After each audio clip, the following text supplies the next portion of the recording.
hadis yang terkenal dan diketahui ramai, yang malah turut diajarkan di sekolah-sekolah kepada anak-anak kita, yang selama ini kita fikir dan kita rasa hadis-hadis ini adalah semuanya sahih, tetapi hakikatnya hadis-hadis ini adalah palsu.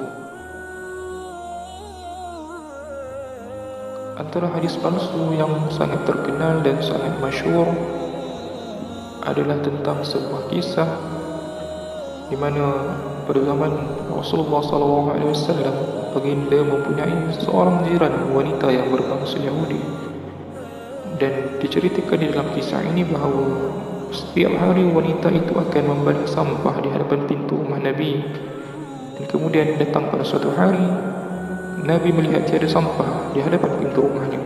Jadi Nabi menjadi ingin tahu apa yang terjadi. Jadi Nabi pergi untuk melihat keadaan jiran ini dan dapati wanita itu telah jatuh sakit.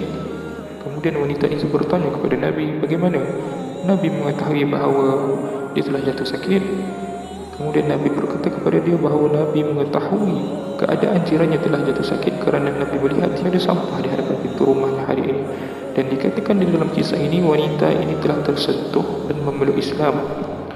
Berapa banyak orang yang mengetahui tentang hadis ini dan mempercayai hadis ini, daripada anak-anak kecil sehingga ke orang-orang tua, semuanya mengetahui hadis ini.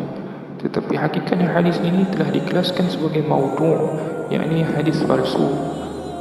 Hadis ini tidak pernah wujud di dalam mana-mana teks Islam dan juga tidak pernah disebutkan oleh mana-mana ulama pada masa dahulu.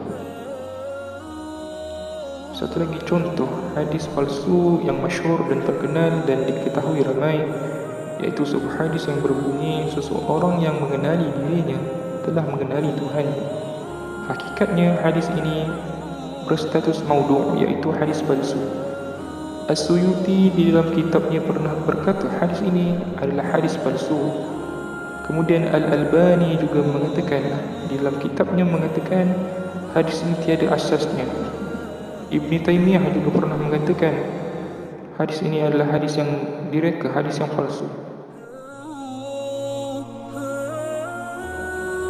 Satu lagi contoh hadis palsu yang sering kita dengar adalah jihad menentang hawa nafsu itu adalah lebih besar daripada jihad di medan perang yang sebenar. Hakikatnya hadis ini telah dikelaskan sebagai hadis yang maudhu' kerana menentang dan bercanggah dengan Al-Quran serta hadis. Dan sebenarnya ia hanyalah kata-kata daripada Ibrahim ibn Abi Abadah, iaitu seorang tabi'in, yang mana kata-kata itu bertentangan dengan realiti kerana jihad, makna perkataan jihad itu sendiri membawa maksud peperangan dengan senjata seperti mana yang dipersetujui oleh 4 imam besar, iaitu Imam Asy-Syafi'i, Imam Ahmad bin Hanbal, Imam Malik serta Imam Abu Hanifah.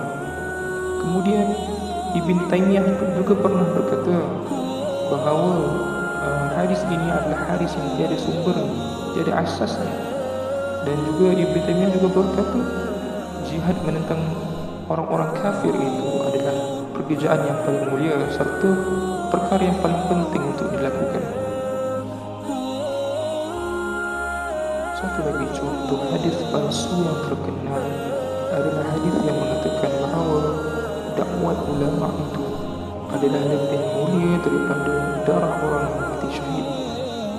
Hadis ini dikelaskan maudhu' kerana ia jelas bertentangan dengan Al-Quran. Di dalam surah An-Nisa ayat 95, Allah jelas mengatakan bahawa Allah memuliakan, meninggikan darjat orang yang pergi berjihad, berperang lebih daripada orang-orang yang duduk di rumah, iaitu orang-orang yang tidak ikut berjihad, kecuali orang-orang itu uzur. Jadi jelas Allah menaikkan derajat orang-orang yang pergi berjihad daripada orang-orang yang tidak pergi berjihad. Dan hadis ini ternyata bercanggah dengan ayat Al-Quran ini.